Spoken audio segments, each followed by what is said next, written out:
ओम शांति। आज 10 अप्रैल 2022 के अव्यक्त बाप दादा के महावाक्य हैं। रिवाइज तारीख है 19 मार्च 1990। मुरली का सार है, उड़ती कला का आधार उमंग उत्साह के पंख। आज सर्व बच्चों के स्नेह संपन्न मिलन भावना और संपूर्ण बनने की श्रेष्ठ कामना की शुभ उमंग उत्साह के वाइब्रेशन बाप दादा देख रहे हैं।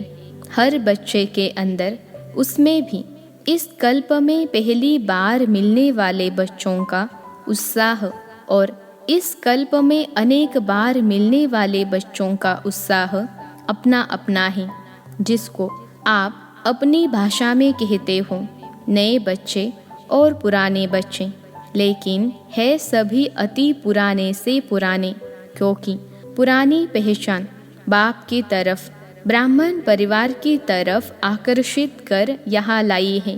यह सिर्फ निशानी मात्र कहा जाता है, नया और पुराना। तो नए बच्चों का उमंग उत्साह यही है कि थोड़े समय में बहुत आगे उड़ते हुए बाप समान बन करके दिखाए। पुराने बच्चों का यही श्रेष्ठ संकल्प है कि जो बाप दादा से पालना मिली है, खजाना मिला है, उसका रिटर्न बाप के आगे सदा रखते रहें। दोनों का उमंग उत्साह श्रेष्ठ है और यही उमंग उत्साह पंख बन उड़ती कला की ओर ले जा रहा है।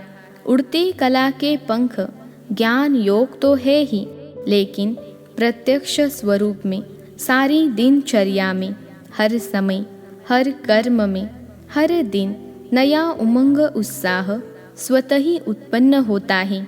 जहाँ उमंग उत्साह है, वही उड़ती कला का आधार है। कैसा भी कार्य हो, चाहे सफाई करने का हो, बर्तन मांजने का हो, साधारण कर्म हो, लेकिन उसमें भी उमंग उत्साह नेचुरल और निरंतर होगा। ऐसे नहीं कि जब ज्ञान की पढ़ाई कर और करा रहे हैं, वा याद में बैठे हैं, किसको बिठा रहे हैं, वा आध्यात्मिक सेवा में बिजी हैं, तो उस समय सिर्फ उमंग उत्साह हो और साधारण कर्म हो तो स्थिति भी साधारण हो जाए, उमंग उत्साह भी साधारण हो जाए। यह उड़ती कला की निशानी नहीं, उड़ती कला वाली श्रेष्ठ आत्मा के उमंग उत्साह के पंख सदा ही उड़ते रहेंगे। तो बाप दादा सभी बच्चों के उमंग उत्साह को देख रहे हैं। पंख तो सभी के हैं, लेकिन कभी कभी उमंग उत्साह में उड़ते उड़ते थक जाते हैं। कोई छोटा बड़ा कारण बनता है, अर्थात रुकावट आती है। कभी तो प्यार से पार कर लेते हैं, लेकिन कभी घबरा जाते हैं, जिसको आप लोग कहते हैं कंफ्यूज हो जाते हैं। इसलिए सहज पार नहीं करने के कारण थक जाते हैं, लेकिन थोड़ा थोड़ा थकते हैं, फिर भी लक्ष्य श्रेष्ठ है, मंजिल अति प्यारी लगती है, इसलिए उड़ने लग जाते हैं। श्रेष्ठ लक्ष्य और प्यारी मंजिल और बाप के प्यार का अनुभव थकावट से नीचे की स्थिति में ठहरने नहीं देता है, इसलिए फिर से उड़ने लग जाते हैं। तो बाप दादा बच्चों का यह खेल देखते रहते हैं, फिर भी बाप का प्यार रुकने नहीं देता और प्यार में मेजॉरिटी पास है, इसलिए रुकावट कितना भी रोकने की कोशिश करे और करती है। कभी कभी सोचते हैं कि बड़ा मुश्किल है, इससे तो जैसे थे वैसे बन जाए, लेकिन चाहते भी पास्ट लाइफ में जाने का मज़ा नहीं आता, क्योंकि पहले तो इस परमात्मा प्यार और देहधारियों का प्यार दोनों का अंतर सामने है। तो उड़ते उड़ते जब ठहरती कला में आ जाते हैं, तो दो रास्तों के बीच में होते हैं और सोचते हैं इधर जाए व उधर जाए, कहाँ जाए। लेकिन परमात्मा प्यार का अनुभव कन्फ्यूज को सुरजित कर देता है और उमंग उत्साह के पंख मिल जाते हैं, इसलिए सोचते भी फिर ठहरती कला से उड़ती कला में उड़ जाते हैं। बातें बहुत छोटी छोटी होती हैं, लेकिन उस समय कमज़ोर होने के कारण बड़ी लगती हैं। जैसे शरीर की कमजोरी वाले को एक पानी का गिलास उठाना भी मुश्किल लगता है, और जो हिम्मत वाला है उसको 2 बाल्टी उठाना भी खेल लगता है। ऐसे ही छोटी सी बात बड़ी अनुभव करने लगते हैं, तो उमंग उत्साह के पंख सदा उड़ाते रहते हैं। रोज अमृत वेले अपने सामने सारा दिन किस स्मृति से उमंग उत्साह में रहें, वह वैरायटी उमंग उत्साह की पॉइंट्स इमर्ज करो। सिर्फ एक ही पॉइंट कि मैं ज्योतिर्बिंदु हूँ, बाप भी ज्योतिर्बिंदु है, घर जाना है फिर राज्य में आना है। यह एक ही बात कभी कभी बच्चों को बोर कर देती है, फिर सोचते हैं कुछ नया चाहिए। लेकिन हर दिन की मुरली में उमंग उत्साह की भिन्न भिन्न पॉइंट्स होती हैं। वह उमंग उत्साह की विशेष पॉइंट अपने पास नोट करो। बहुत बड़ी लिस्ट बना सकते हैं, डायरी में भी नोट करो तो बुद्धि में भी नोट करो। जब बुद्धि में इमर्ज न हो तो डायरी से इमर्ज करो, और वैरायटी पॉइंट्स हर रोज नया उमंग उत्साह बढ़ाएगी। मनुष्य आत्मा का यह नेचर है कि वैरायटी पसंद आती है। इसलिए चाहे ज्ञान की पॉइंट मनन करो या रूह रिहान करो, सारा दिन बिंदु याद करेंगे तो बोर हो जाएंगे। लेकिन बिंदु बाप भी है, बिंदु आप भी हो। संगम युग पर हीरो पार्टधारी भी हो, जीरो के साथ हीरो भी हो, सिर्फ जीरो नहीं हो। संगम युग पर हीरो होने के कारण सारे दिन में वैरायटी पार्ट बजाते हो। मुझे जीरो का सारे कल्प में क्या क्या पार्ट रहा है, और इस समय क्या हीरो पार्ट है, किसके साथ पार्ट है, कितना समय और क्या पार्ट बजाना है। इस वैरायटी रूप से जीरो बन अपने हीरो पार्ट की स्मृति में रहो। याद में भी वैरायटी रूप से कभी बीजरूप स्थिति में रहे, कभी फरिश्ता रूप में, कभी रूह रिहान के रूप में रहो। कभी बाप के मिले हुए खजानों के एक एक रत्न को सामने लाओ। जिस समय जो रुचि हो उसी रीति से याद करो। जिस समय जिस संबंध से बाप का मिलन, बाप का स्नेह चाहो, उस संबंध से मिलन मनाओ। इसलिए जो सर्व संबंध से बाप ने आपको अपना बनाया, और आपने भी बाप को सर्व संबंध से अपना बनाया। सिर्फ एक संबंध तो नहीं है, वैरायटी है ना। लेकिन एक बात ध्यान में रखनी है कि सिवाय बाप की प्राप्तियों के व सिवाय बाप के खजानों के और कोई याद न आए। वैरायटी प्राप्ति है, वैरायटी खजाने हैं, वैरायटी संबंध हैं, वैरायटी खुशी की बातें हैं, उमंग उत्साह की बातें हैं। उसी विधि से यूज करो। बाप और आप यही सेफ्टी की लकीर हैं। इस स्मृति की लकीर से बाहर नहीं आओ। बस यह लकीर परमात्मा छत्र छाया है। जब तक इस छत्र छाया की लकीर के अंदर हैं, तब तक कोई माया की हिम्मत नहीं। फिर मेहनत क्या होती, रुकावट क्या होती, विघ्न क्या होता, इन शब्दों से अविद्या हो जाएगी। जैसे आदि स्थापना के समय जब सतयुग की आत्माएं प्रवेश होती थीं, तो उन आत्माओं को विकार क्या होता है, दुख क्या होता, माया क्या होती है, इन शब्दों की अविद्या रहती थी। बच्चों को यह अनुभव है ना, पुराने तो इन बातों को जानते हैं। ऐसे जो बाप और आप इस स्मृति की लकीर की छत्र छाया में हैं, इनकी इन बातों की अविद्या हो जाती है। इसलिए सदा सेफ है, सदा बाप के दिल में रहते हैं। आप लोगों को दिल ज़्यादा पसंद आती है ना, सौगात भी हार्ट ही बना कर लाते हो, केक भी हार्ट बनाते हो, बॉक्स भी हार्ट जैसा बनाते हो, तो रहते भी हार्ट में हो ना। बाप की हार्ट तरफ माया आ नहीं सकती। जैसे जंगल में भी रोशनी कर देते हैं, तो जंगल का राजा शेर भी नहीं आ सकता, भाग जाता है। बाप की हार्ट कितनी लाइट और माइट है, उसके आगे माया का कोई रूप आ नहीं सकता। तो मेहनत से सेफ हो गए ना, जन्म भी सहज हुआ। मेहनत लगी क्या जन्म लेने में, बाप का परिचय मिला, पहचाना और सेकंड में अनुभव किया। बाप मेरा, मैं बाप का। जन्म सहज हुआ, भटकना नहीं पड़ा।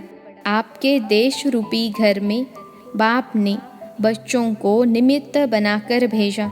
ढूंढना व भटकना तो नहीं पड़ा, घर बैठे बाप मिलाना। यह तो अभी प्यार से भारत में आते हो मिलने, लेकिन परिचय तो वहाँ ही मिला, जन्म तो वहाँ मिला ना।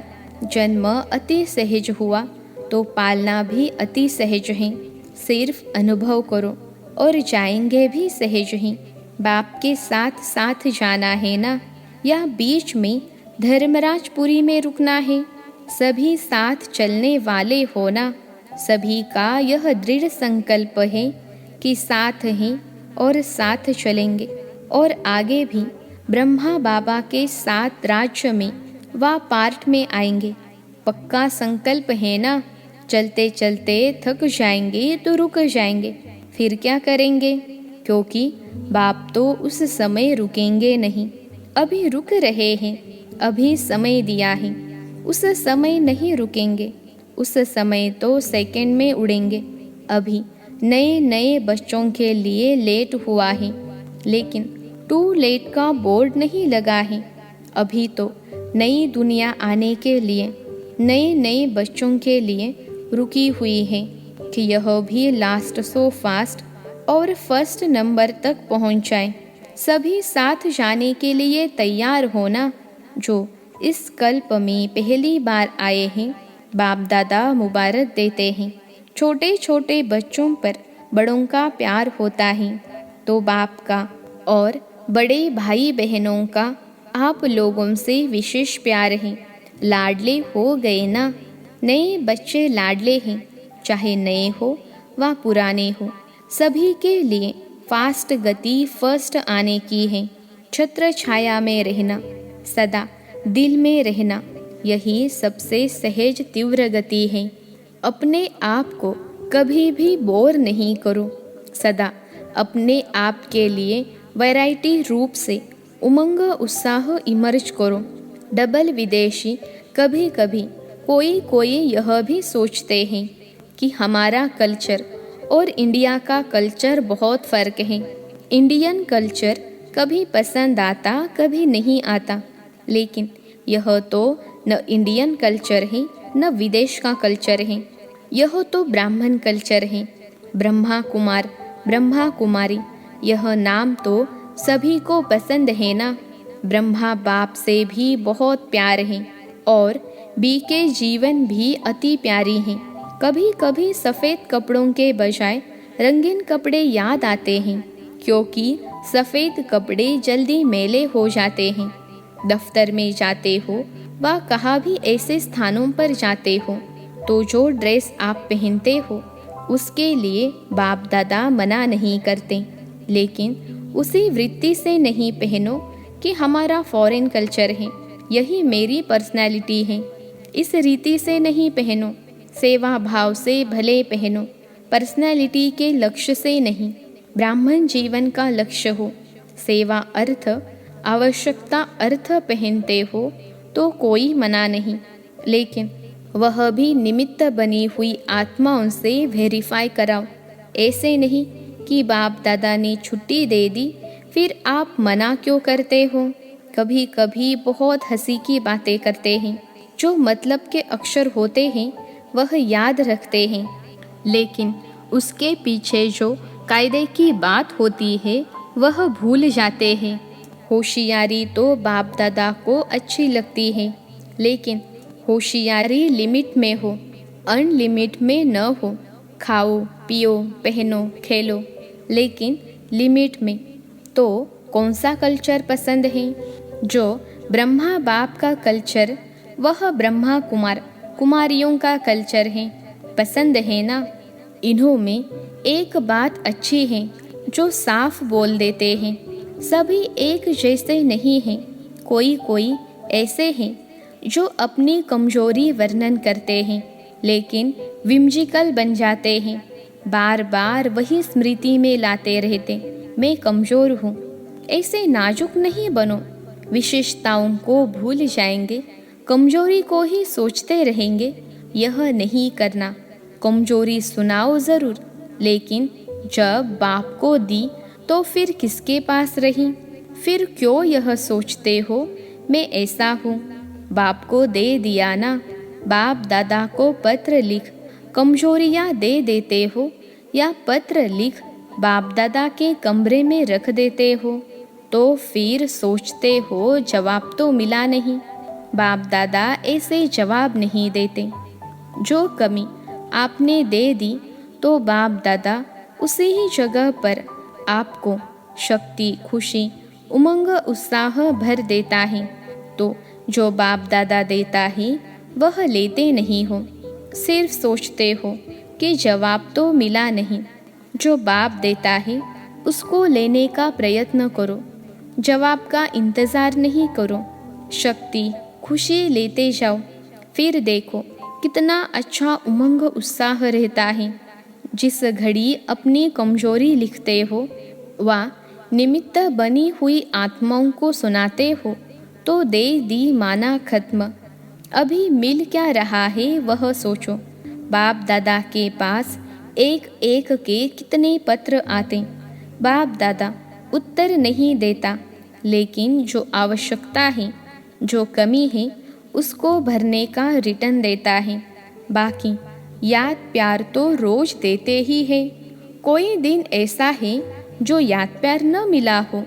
बाप दादा सभी को रोज 2-3 पेज का पत्र लिखते हैं, यानी मुरली। इतना बड़ा पत्र तो रोज कोई भी किसको नहीं लिखता। कितना भी आपका प्यारा हो, कोई ने इतना बड़ा पत्र लिखा? मुरली पत्र है ना, आपकी बातों का रिस्पॉन्ड होता है ना।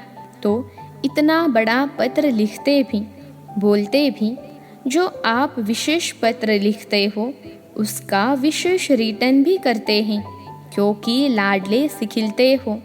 बाप दादा रिटर्न में शक्ति और खुशी एक्स्ट्रा देते हैं। सिर्फ बुद्धि को सदा केयरफुल और क्लियर रखो। पहले भी सुनाया था, वह बात अपनी बुद्धि से निकाल दो। 2 बातें भी रखी हुई होती हैं तो बुद्धि क्लियर नहीं होती। इसलिए बाप जो रिटर्न देता वह मिक्स हो जाता। कभी मिस कर देते हो, कभी मिक्स कर देते हो। कभी कभी कोई बच्चे क्या करते हैं, आज हालचाल सुनाते हैं। कई सोचते हैं सेवा तो कर रहे हैं, लेकिन बाप का वायदा है कि मैं सदा मददगार हूँ। इस सेवा में तो मदद की नहीं, सफलता कम निकली। बाप दादा ने क्यों नहीं मदद की? फिर सोचते शायद मैं योग्य नहीं हूँ, मैं सेवा कर नहीं सकती हूँ, मैं कमज़ोर हूँ। व्यर्थ सोचते हैं।